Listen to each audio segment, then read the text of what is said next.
Hey, what's up, everybody? BDL 44 coming at you in another video. All right, so lazy today, man. But there are two games. Game one starting up is for series I haven't made predictions on, so I figured, hey, man, stay in the house for now and see what happens after I finish these two videos. So that's what I'm doing. We got the Boston Celtics and the New York Knicks. Y'all know I'm not a fan of the Boston Celtics by any stretch of the imagination.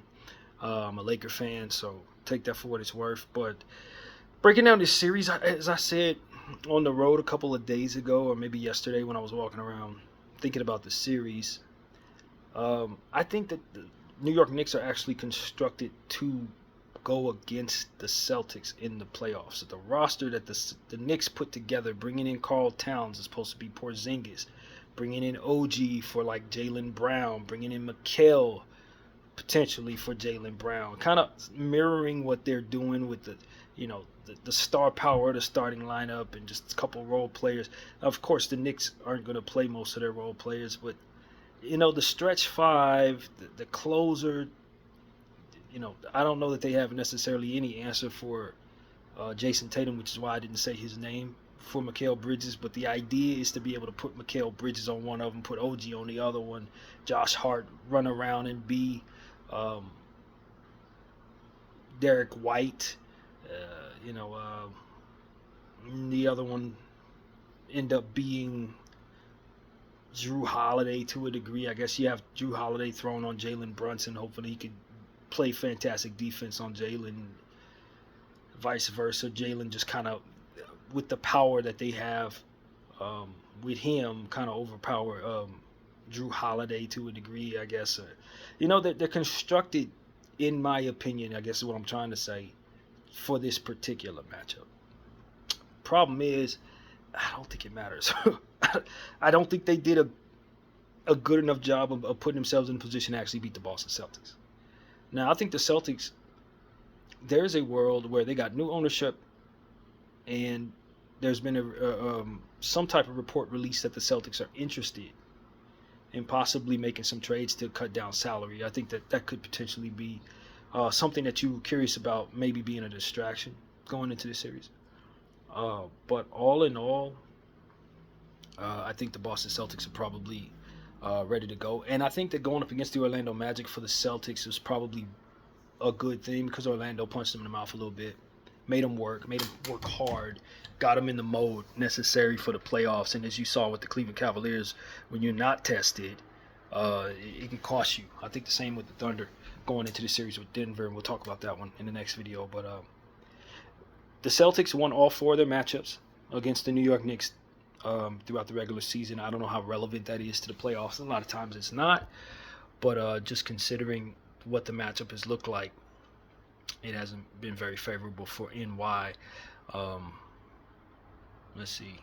They played once on 10/22, and then another time February 8th, and then February 28th, 23rd rather, and 4/8 at the end of the season, which I don't believe probably even counted, given the fact that most of those teams were probably resting people in that game. But it looks like they didn't. As I look at the stats, they did not rest anybody on 4/8. Jason Tatum went for 32. Porzingis went for 34. Derek White 14. Drew Holiday 16. Meanwhile, Karl Towns went for 34 and 14. Big game for Karl. Jalen Brunson 27 and 10 on the assist side of things. So I mean, this was a tough matchup. This is they only won by 2, did Boston. It took overtime to do it, so that may encourage the New York Knicks that the last time they saw the Celtics, it took overtime to beat them. Maybe they can kind of win a close game in this series and string together some competitive energy up against these Celtics. So that's what the Knicks fans are hoping for. But I tell you the truth, man. I don't have a whole lot of hope for the Knicks in this series. To be honest with you, it didn't take much, but for the Detroit Pistons to make a real series out of that first one against the Knicks, and it took the referees basically stealing Game 5, I believe it was, from the Pistons. What it seemed to me was a foul there at the end of the game, where Tim Hardaway was fouled and they didn't call it. That would have sent Tim Hardaway to the line to either tie the game or send it into overtime, if I'm not mistaken. Foul never came. Game ended. Detroit down 3-1. The series ended in 6 or 4-1. Yeah, 3-1, and there from there it was no good. So yeah, as I sit here and just bumble over these words, I just think at the end of the day, the Boston Celtics are constructed for the playoffs. They've been battle tested at this point in the first round. The New York Knicks coming off a series where they didn't do that great against a much more inferior team to the Celtics in the Detroit Pistons, barely won that series. And although matchups tell the story in a lot of these cases, you tend to not want to carry over what one team did in a certain matchup toward what another they may be able to do against someone else. But at the end of the day, I just think the Celtics are playing at such a high level and have such capable talent that it's going to be very difficult to see them see the Knicks be successful against them in a series that, Boston has home court. So that's kind of where my head is. I think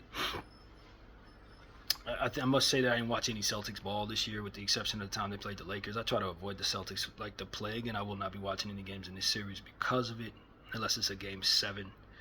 But I avoid the Celtics very, very, very seriously. But that doesn't mean that I haven't paid attention to them from afar or paid attention to the different conversations surrounding them. And the truth of the matter is their roster is still intact, very strong. Jaylen Brown, they picked up Torrey Craig.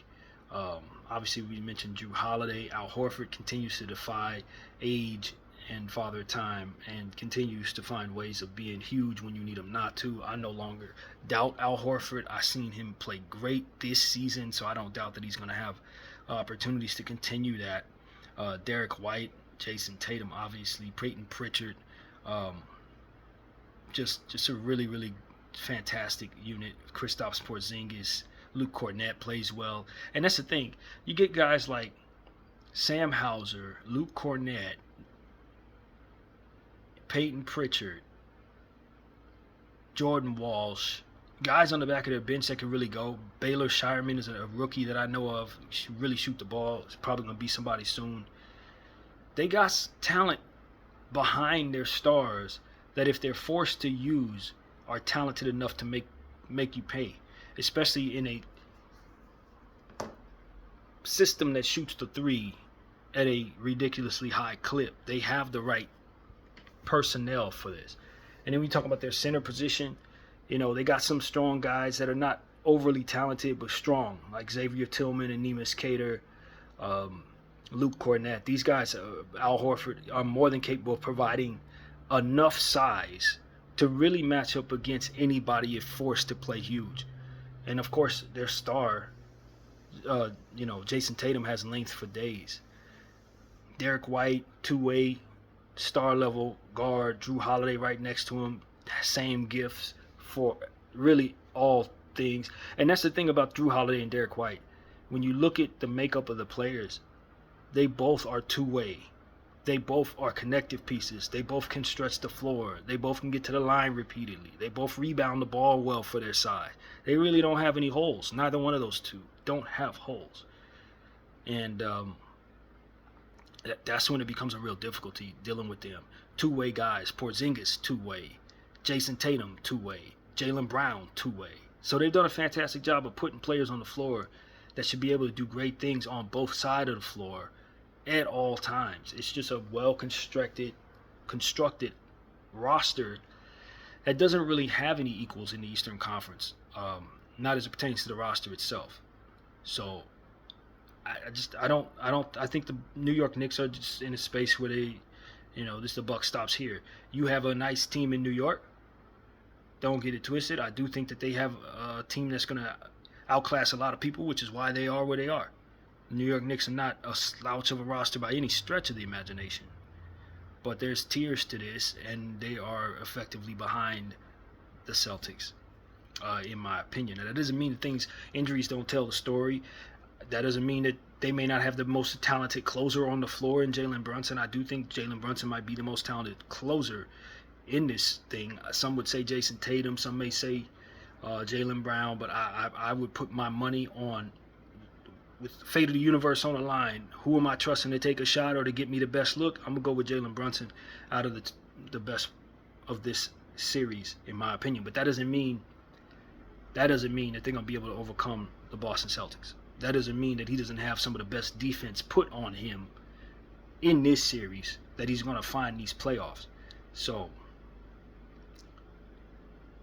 I think the New York Knicks have a tall task ahead of them, to say the least. I think the Boston Celtics also do in beating these Knicks, because this is a talented team, and the Boston Celtics are a team that has not been tested very much over the last year and a half. They won a championship, but we all know that they ran into teams that were very, very depleted.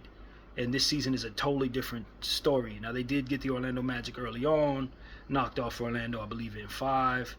But if I'm being real, this is the best team the Boston Celtics have seen in a couple of years, playoffs. So, do I think it's going to matter in the grand scheme of things? I don't think they're going to have a problem with this team. And that's unfortunate, because I always want to see the Celtics lose, if I'm being completely honest with you. I always want to see the Celtics lose. But I don't think it's going to happen here. And that is exactly what I have to say about that. I just think that the Celtics are probably going to win this series in 6. I think the Knicks probably get 2 games out of them. I think the Knicks could be a team that has a lead in the series at one point. But when it comes down to beating this team 7 times, that's going to be very, very difficult. And I just don't see it. I would love to be wrong, though, but I don't see it. The New York Knicks, let's go over their roster just to be clear. Give me just a second as I'm clicking around here, trying to make that happen. But Precious Achiuwa, OG Anunoby, Mikal Bridges, Jalen Brunson, Josh Hart, Miles McBride, Cam Payne, Mitchell Robinson, Karl Towns. I think the insertion of a healthy Mitchell Robinson has been very good for the Knicks. It definitely helped with them against the Pistons, especially since the Pistons had somebody go down on the other end in that position. Isaiah Stewart, Beef Stew, went down, so I think that helped a lot. But, Mitchell Robinson is going to be very important going up against those bigs in Boston. Karl Towns obviously stretching the floor. He's going to have to outplay a guy like Porzingis. If Karl Towns has a worse series than Porzingis, just thinking of the last 6 games. But if Karl Towns is flexing as a superstar level player, it gives them a hell of a chance.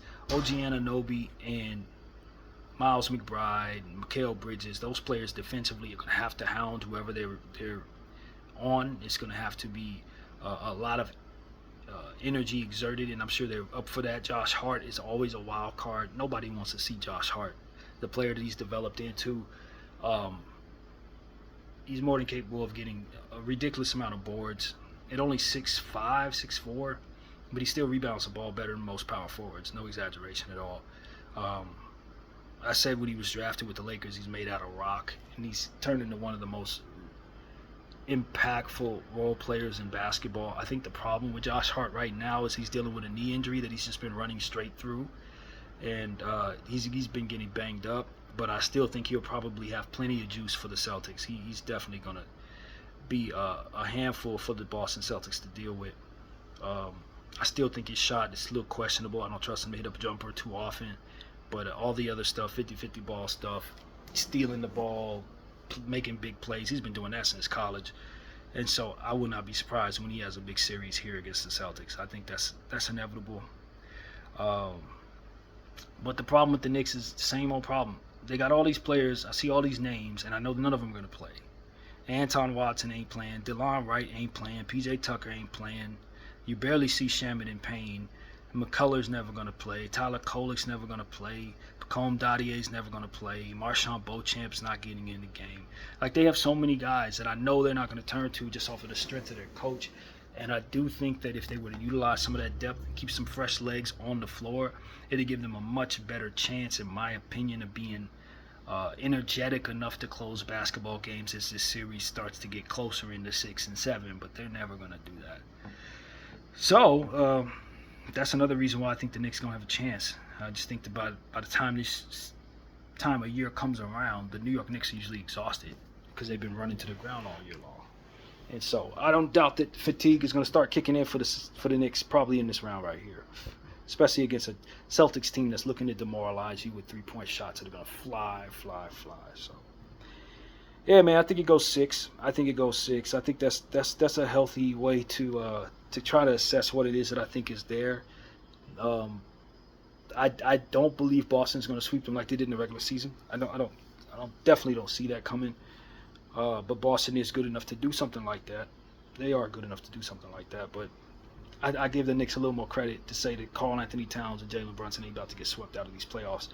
But I think at this point it's clear that they are going up against a team that has been superior all season long, and it's going to take them playing outside of their body to defeat the Celtics or injury issues. You know what I mean? The Celtics have had some issues with injuries. Jason Tatum had some issues in that first series. If I'm not mistaken, Jaylen Brown might have had an injury issue a little bit earlier. So, some of that probably has to do with them going up against an Orlando team that was significantly less equipped to beat them. But, their willingness to sit some people. But at the end of the day, uh, New York is probably going to need more of that type of favor to close the gap between the two teams. So that's kind of what I see here. I like the Knicks a lot. I've been somewhat of a Knicks supporter throughout the course of my life. I ain't gonna lie, I'm not loving this year's unit that much. I don't really love the construction of what they have, even though it's good enough to get this far. Um, I'm just not a fan of it. But nevertheless, they will be ready to go. I think they're gonna play hard. Obviously, they don't have home court advantage. But I think that stealing a game early in this series can go a long way in helping the Knicks stay alive and give them a chance to overcome and upset the Boston Celtics. I would love to be wrong, but I'm going to go with Knicks in 6. Or rather, Celtics in 6, Knicks go home in 6. That's what I'm trying to say.